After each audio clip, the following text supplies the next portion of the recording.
আমার বন্ধুরা, আল্লাহ পাক বলছেন কুল্লু নাফসিন যায়িকাতুল মাউত, প্রত্যেক প্রাণীকেই মৃত্যুর স্বাদ গ্রহণ করতে হবে।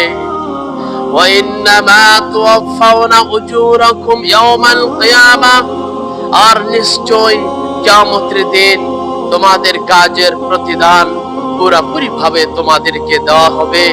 হে আমার বন্ধুরা, তারপরে আমাদের রব বলছেন ফামান সুহসিহা আনিন নার, ফামান সুহসিহা আনিন নার, অতঃপর যাকে দূরে রাখা হবে জাহান্নাম থেকে, ওয়াদখিলাল জান্নাতা ফাকাদ ফাজ, আর যাকে জান্নাতে প্রবেশ করানো হবে সেই প্রকৃত সফল কাম হবে, সেই প্রকৃত কামিয়াবি বান্দা হিসাবে পরিগণিত হবে।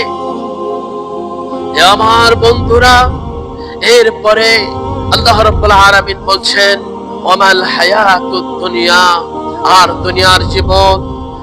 দুনিয়ার জীবন ইল্লা মাতাউল গুরুর, প্রতারণাময় ভোগ বস্তু ছাড়া আর কিছুই নয়, ছলনাময় ছাড়া আর কিছুই নয়। এই দুনিয়ার সাজানো সংসার একদিন ভেঙে চুরমার হয়ে যাবে। হে আমার ভাইরা, সেই জন্য আল্লাহ রাব্বুল আলামিন সুবহানাহু ওয়া তাআলার সাথে এক গভীর সুসম্পর্ক স্থাপন করুন, কামিয়াবি হয়ে যাবেন।